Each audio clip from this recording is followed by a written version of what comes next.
Welcome to episode 3 of the White Whale Marketing Podcast in collaboration with the Sport Marketeer. New issues out every Friday. And as always, those are the topics we'll be discussing today. With me today is the WWM team. So we got Haral here, and we also have our boy AJ. So here we go. So we got 3 topics as always to discuss. Big day in the world of sports, I'd say. Hey guys, lots of things to discuss.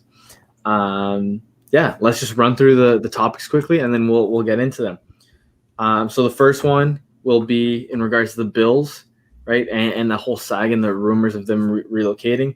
The other one is in regards to the CFL finally being back, and lastly, Messi isn't back, I guess is what we can say, right? So let's hit it. Herwal, what do you got for us? Yeah, I think this one is a bit of a spicier one, but I don't think we're afraid to get our hands dirty here at White Whale Marketing. So their Buffalo Bills are actually in renegotiation right now with the city of Buffalo to potentially get a new arena. And without going into too much context, we know that arena deals can obviously be a bit complicated. There's tax dollars into play here, and the businesses are trying to, get their bottom dollar down to as low as possible so they don't have to spend billions of dollars on the arena. And so with that, rumors come out that if the Bills don't get their deal, they potentially might relocate to somewhere like Austin. And it begs the question, is everything bigger in Texas? It's a bigger city. There's more opportunities for sponsorship there. It's more attractive for talent, obviously being a tax-free state. And we've already seen the Rams, the Raiders, and the Chargers being recent examples of teams in the last 6 years that moved away from a small market into a bigger one. But, I'm a huge Bills fan. I know Chris isn't, but we know about the Bills Mafia. The Bills Mafia is one of the largest, if not the most passionate for sure, fan bases in all of the NFL.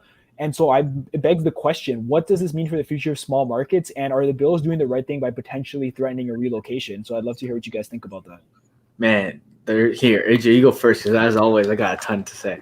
I'm not the biggest football guy, I leave that knowledge to you guys. But I'm really interested, especially in the negotiations, because you see it in a lot of sports, and especially in North American sports. Even with hockey, we've seen a lot of renegotiations. But I think it's make or break for the franchise, because I think, like Carl said, it is one of the biggest, most loyal, craziest fan bases in the NFL.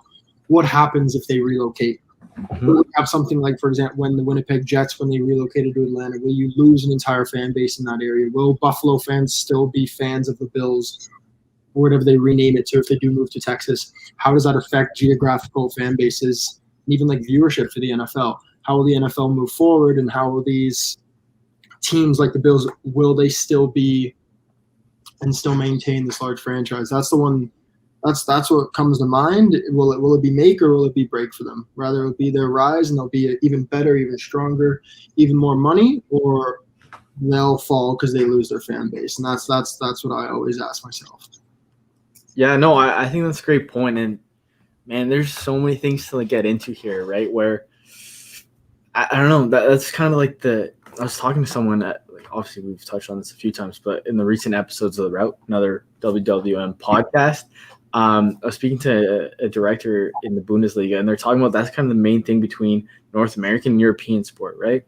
Where it's much more communal based, right? And they're actually worried about the fan, right? The fan does have an impact in Europe, and we saw that with the demolition of the Super League, right? Where the fans actually had a say, and people are, focused on making sure they're happy because it's their team. Whereas in North America, it's more based on, dollars, bottom line, different things like that. And that's where it kind of gets iffy because, yes, as Raul was saying in regards to, Austin, it is bigger. There is maybe more marketing opportunity. Free agents want to go there, right? But then eventually you're going to get to the point where are 2 LA franchises really going to work? I know it's a huge market, but like something that we see in the CFL here, just using it as an example, the biggest markets in the CFL, Montreal and Toronto, they're not the best fan bases, right? Those aren't the ones that are actually driving, revenue. It's actually the smaller market, right? That's actually kind of surprising. So maybe that's something that I think is going to end up taking place in the NFL with time, right? Where they're so worried about, making more money, but eventually what will actually, stand the test of time is actually just going after the loyal fans, right? The people that are actually diehard fans of these clubs, the people who live and breathe football, and I think that's Middle America, right? But the more you kind of start pushing, football to, let's say, the coast, or even the borders, I guess is what you can say. I think then it starts getting difficult, and then maybe you're making Middle America just maybe stick with baseball, right? Because there's tons of minor league teams, so it's very interesting. But yeah, there's a lot to get into with that stuff. But Haral, what do you think? Yeah, I mean, like you said, there's so much to talk about and there's so many questions because it's hard to put a dollar figure on some of the things that we're talking about here. Because if you look at the census data or you look at any sponsorship data that's publicly available, there's more opportunities in Austin for sure. There's more companies that are headquartered in Austin compared to Buffalo. The household median income in Austin is almost double what it is in Buffalo. The population is at least 2 times, if not almost 3 times more than what it is in Buffalo. But can you put a dollar value on each and every one of those citizens of Austin being fans of a new football franchise? What's the dollar amount you add to like the competitive rivalry that you'll have with Dallas and Houston competing for all these Texas-based companies and even for the rest of America? Mm-hmm. And like you also mentioned, there's only so many cities in America that are like the biggest top tier, like A-tier markets for a sports franchise. Not every franchise owner is going to be able to capitalize on that. So when you have the Rams and the Raiders and the Chargers moving to like Los Angeles and Vegas, every small market owner is going to be like, I want to tap into that. Why can't that be me? But the reality of it is, once you oversaturate a market, you don't necessarily have the same advantages that you do. And I feel like the future is going to rely on having owners that are committed to small markets. They need to be connected to these small markets. Like I know the Pugulas are in Buffalo.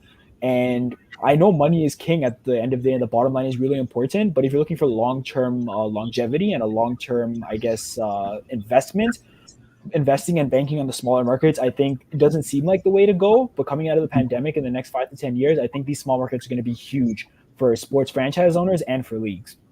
Yeah, and I completely agree with that, because obviously, if you can even just kind of look at like who are you selling to, right? If you go to Austin, obviously maybe there's more opportunity to have, corporate partnerships, different things like that, or even maybe selling boxes or suites, whatever they call it in the NFL, to these large players, right? But then at the end of the day, right, if you're selling to businesses, they think like businesses as well. If their business starts to go down, if we go into a recession, or I don't know, the market crash, industry, maybe another pandemic, who knows, like anything can happen. What's the first thing they're going to do? They're going to cut the fat, and they're like, hey, we don't need tickets to an NFL game, right?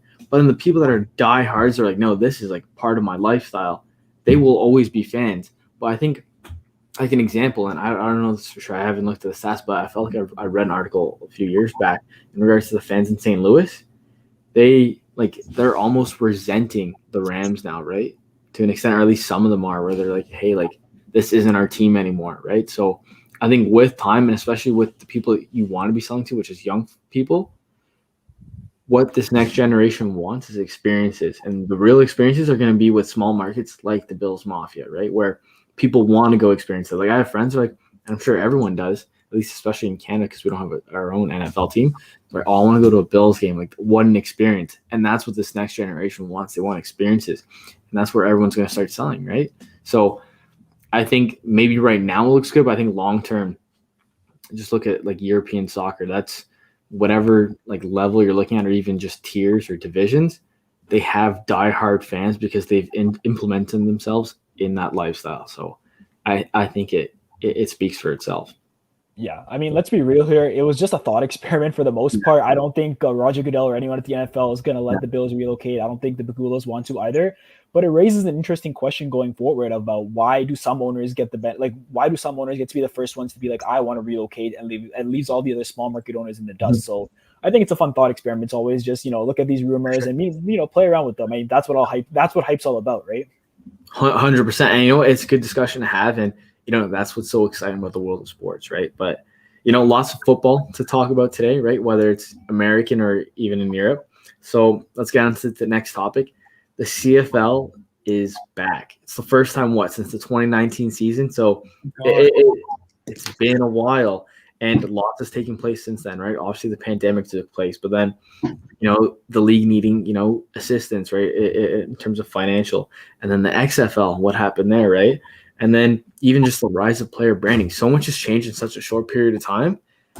The question I kind of really have is, how does the CFL market their product next to, like, come back from this, right? Are they going to be more focused on pushing their athletes and, making them the stars, right? Because that's where it's going, especially with, new platforms like TikTok. How do you guys see the CFL marketing themselves differently and specifically their product going forward? I'll just go in here. I think a major factor of it will definitely be their social media input. I look at examples of how they can model their plan going forward. I look at teams in the NFL. I look at Juju, who's got his millions of followers on TikTok, and he's got his YouTube, he's got his Instagram, he's got Facebook, he's got Twitter, he's got everything. I think the CFL have to kind of change their approach to mimic that, but sort of create like a mirror image of it. You want these athletes to create their personal brands because it gets the fans engaged. And in Canada, although we're not as big as the NFL, it's the fans that are important. Mm-hmm. I think to push engagement from the fans through the athletes, create that connection from these athletes to every individual fan in their stadium. We're getting fans back in the stadiums now, and however many tens of thousands we're going to be allowed to get. For example, at TD Place, we want, and I know the league and these teams should want to push their athletes to get as many people in the stands as possible. Get young kids excited that they see on TikTok, excited about getting a new CFL, getting a new Red Blacks jersey, or getting a new Argos jersey. And I think that's what the CFL and every individual team has to realize, is that the team is only as strong as all the athletes that it has. And that's the way you got to move forward. Push the future through the athletes. And I think that's the best way they can go. Yep, I think AJ is absolutely right there. You got to start with the athletes, and I think the athletes are going to be the make or break for what the CFL is going to be as they, come back, hopefully bigger and better than ever in Canada.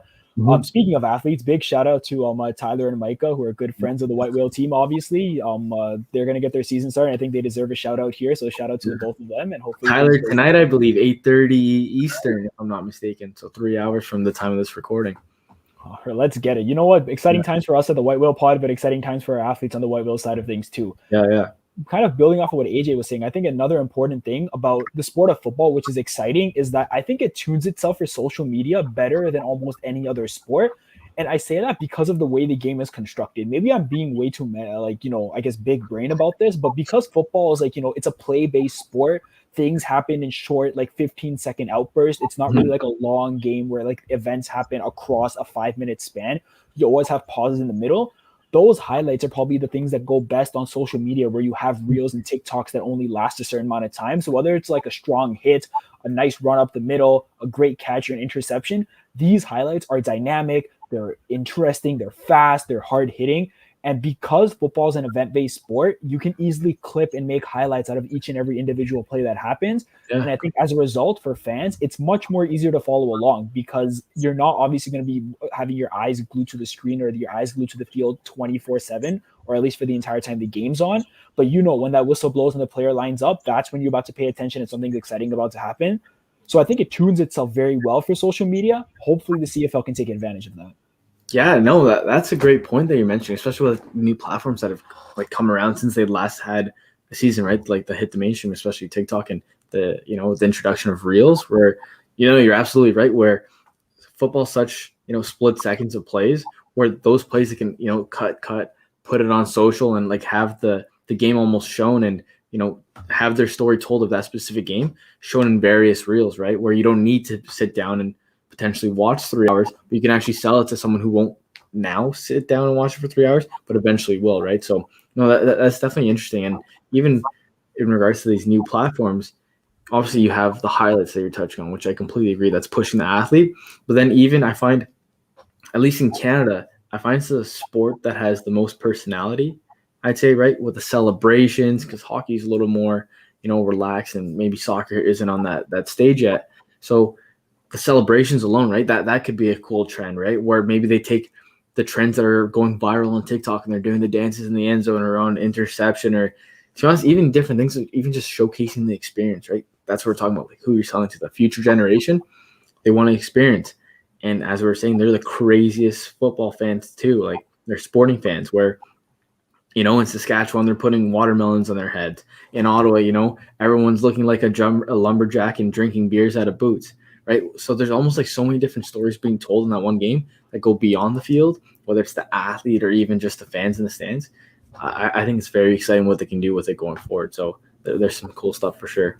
I think it'll be like just touching like what you said there. I think it'll be really interesting in terms of how football moves forward as the very highly atmospheric. We see how it is in countries like Germany. We see in England. We see in Scotland. We see these stadiums with tens of thousands, even over 100,000 people capacity. And it's interesting to see how Canadian football and every CFL team will take that path in the future with these fans returning, with it being safe to have tens of thousands of fans in the stadium, how they can create that exciting atmosphere to be at the games. If you've ever watched a Borussia Dortmund game in Germany, they call it the yellow wall because the entire wall in the stadium behind one of the goals is just all yellow. It's fans, it's jumping, there's flares, it's massive.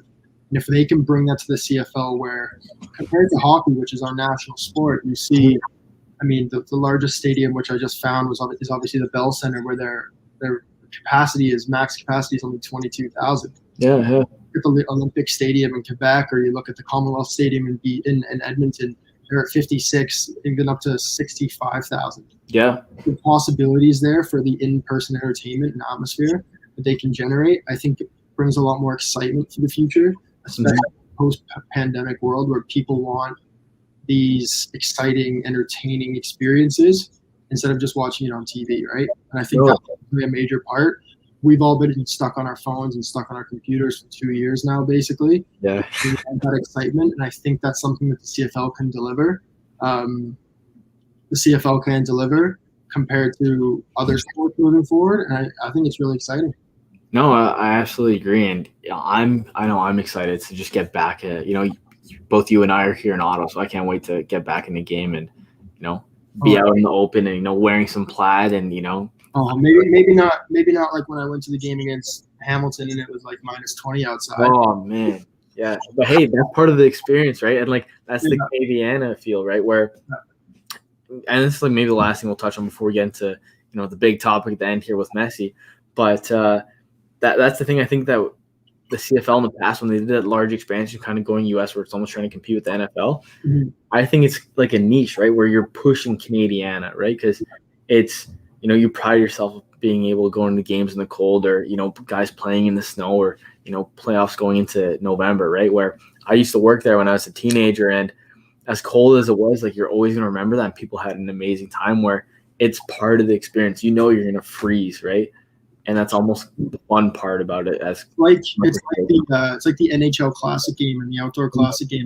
They experienced that once. Nah, come to Canada, CFL. We're here during the winter. We're freezing our asses off or whatever every few days when we play these games. Like, it's I don't know, I sound like a internet meme, but it's like we're a different breed, right? Yeah, and that's what they exploit. And Canadian teams are proud to be Canadian. We see that maple leaf everywhere. Yeah. Even if it's not your logo, I'm still seeing it everywhere. You still see the red. You still even teams that have blue as their logo, they're still showing blue maple leafs. Like for sure.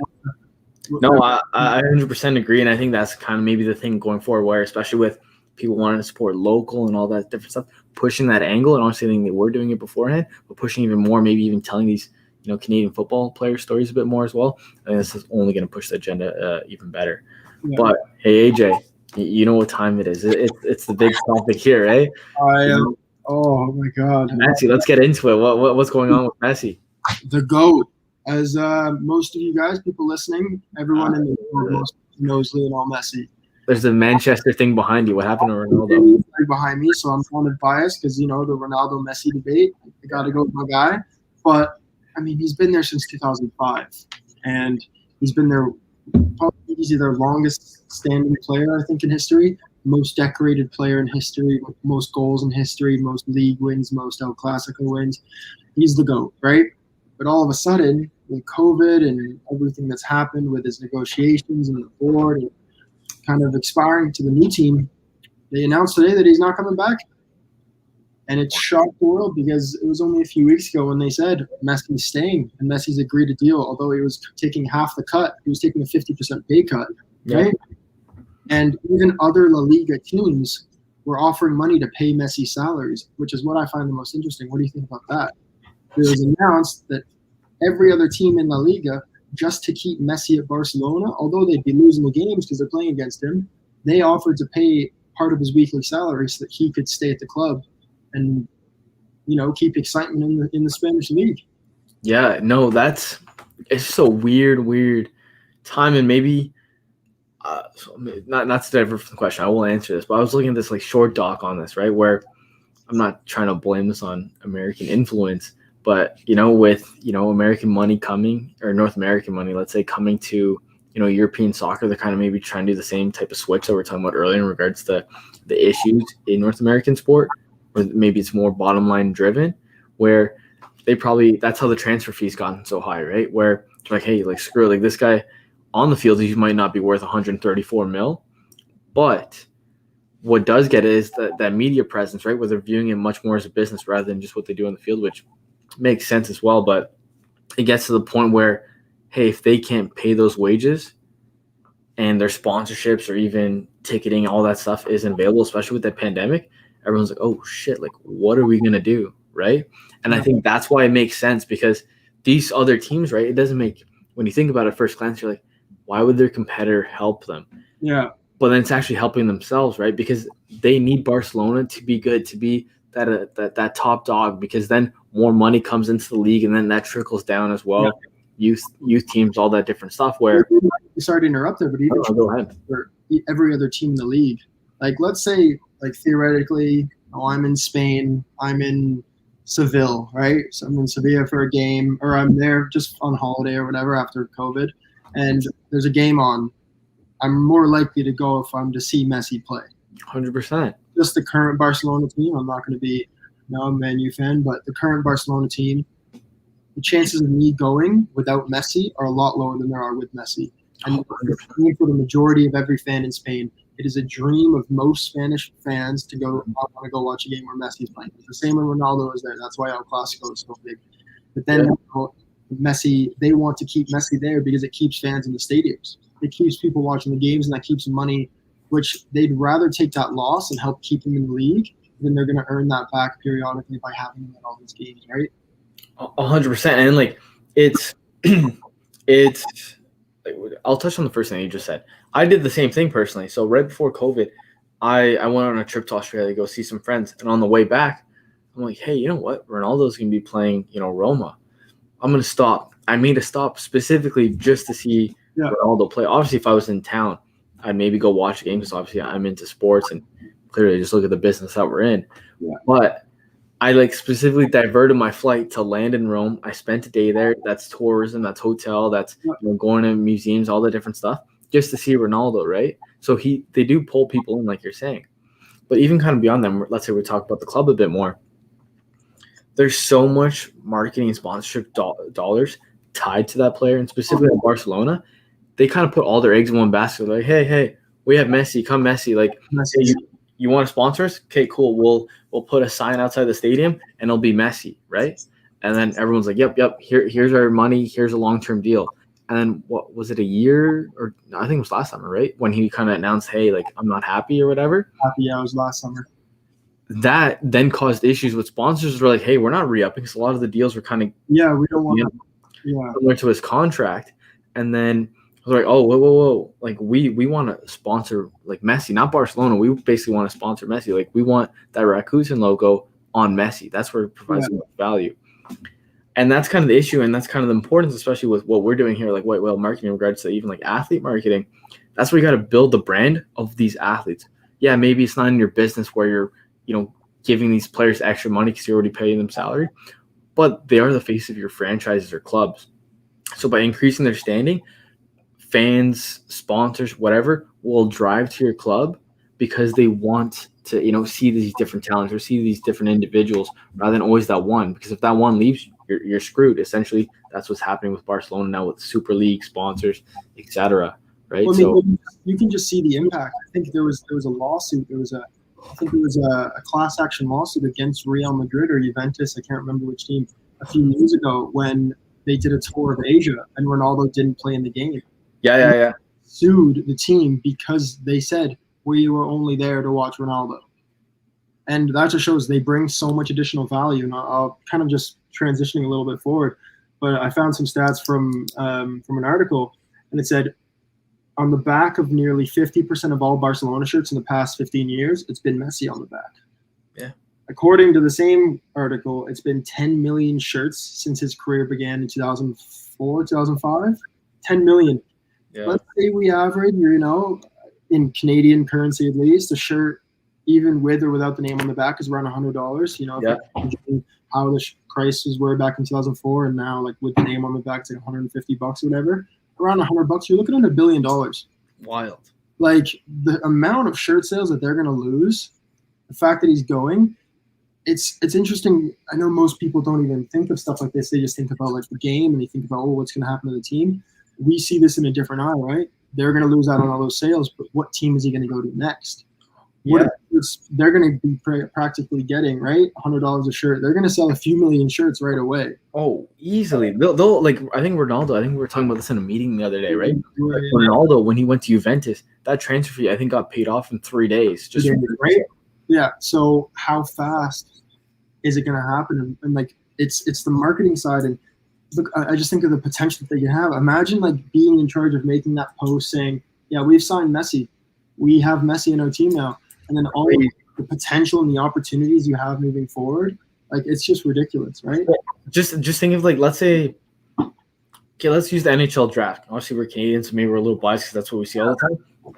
The NHL draft took place, and I think it's the CHL, if I'm not mistaken. When a player got drafted to the NHL out of the CHL, they would post a graphic on their social, and we go presented by Kubota. Okay, cool. Yeah. The company Canada, etc. They have partnerships.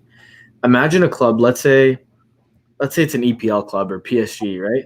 And let's say when they do their player announcements, it's, I don't know, sponsored by Dior, right? Something like that in Paris. Yeah. Imagine when that post gets announced that, hey, Messi's coming to PSG.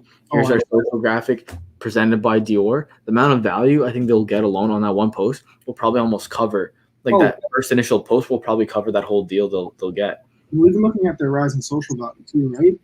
You're going to see like the amount of like, I'm just trying to think, when whoever makes that initial post, like whatever team, the amount of people are going to click the links and then go to that page and go to the next page. And the amount of social value increases in all of these sport and soccer accounts because people are going to want to see where he signs. They're going to want to see all these posts. They're going to repost it. It's just going to go viral, right? 100. And like, that's a really interesting point, right? That's a huge thing that you touched on too, because obviously we operate with social value a lot when we look at like our athletes and see like how they're performing on social media. And that's a great point they made, right? When Ronaldo left, just kind of using an example because that's probably like the closest thing that you can have, right? When he left Real Madrid, the social value they lost was like, I don't have numbers, but it was like it's a good chunk. Oh yeah. And then when he went to Juventus, I think he may have like doubled or like tripled their following, social value. He did.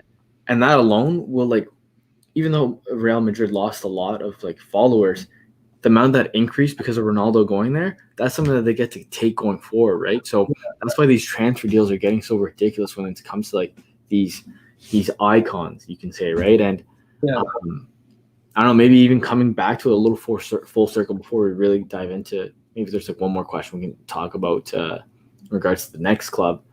But like thinking about for an athlete, right? When we talk to athletes of like, hey, we can help you, do your athlete marketing, personal branding, etc. This is what I'm talking about, right? Like I know there's still a gray area where agents are like, oh, I don't know, like we don't want to disturb their career. Yeah. I think that's kind of crap in an extent. Obviously, we never want to hurt their brain, right? It's only trying to help them off the field or off the ice, whatever you want to say.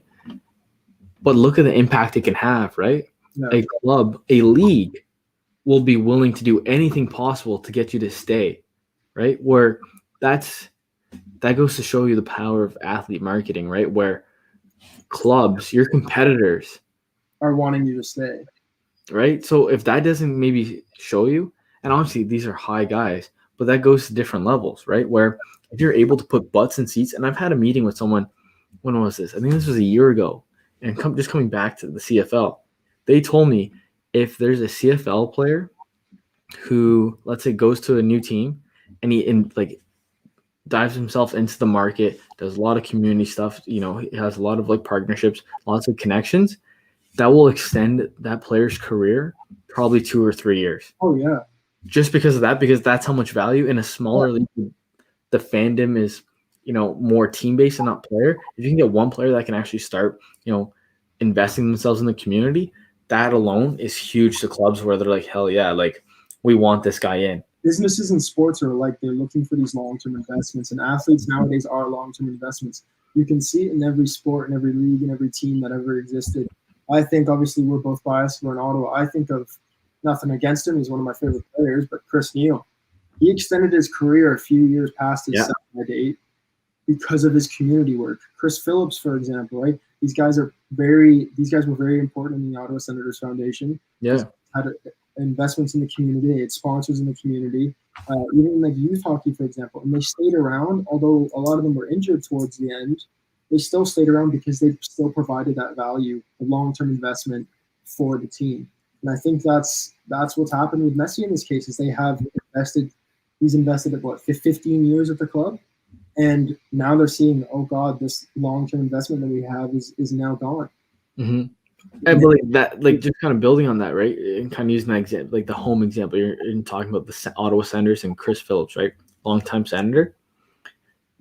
And this is the power of like personal branding, right? You don't even necessarily need to be the guy going down the catwalk or the girl that's, on social media or X, Y, Z. Like you don't need to be the one that you always think of. You don't need to be the next Serena Williams or the next Ronaldo. Even just kind of investing to what you're interested in. For instance, Chris Phillips was the community, right? And food and local business too, right? Exactly. And then once it kind of got paid for, so once he ended his career, his business, I think he sold it now. The Big Rig was like a restaurant brewery. Yeah. Did well. And then, now he's in the foundation. They're keeping him in. So it can, like, the power of your personal brand, like, goes much more than that 1 or 2 years or that one post that you're thinking of, right? And I remember going to the Big Rig when it first opened. I love it. It's one of my favorite restaurants. Yeah, and I remember going because, hey, let's go try out the new Chris Phillips restaurant, right? And then he's returned that initial investment that he put into it because of his ties to the community and his long-term investment that he returned to the Sens.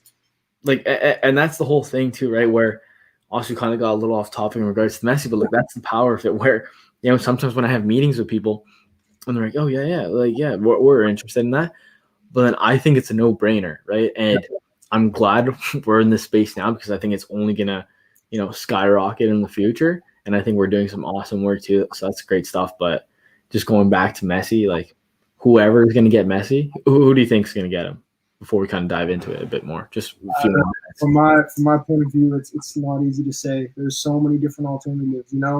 He could go to PSG, but that's only if Mbappe goes to Madrid. I don't think that they can't afford him right now, unless Mbappe leaves. He could go to Chelsea, but Chelsea are about to get Lukaku from Inter. I saw that. If they don't have any money right now, that's why they're possibly going to sell Lukaku. City just spent $100 million on Grealish, and could be spending another $150 million on Harry Kane. So I think City might be out, even though he's for free. The salary itself is £1 million a week, right? He won't go to Man U. He won't go to Arsenal. He won't go to any other top British team. So I don't know. Right now, I'm hoping Juve. Really? I think they might have enough money if they give a few players.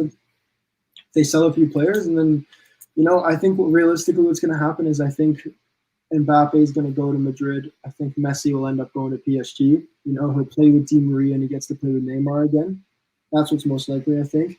And this is gonna help me transition to the last point I have for the Messi topic. Is I think him and Ronaldo, they're both a little old, not old, but they're still great players.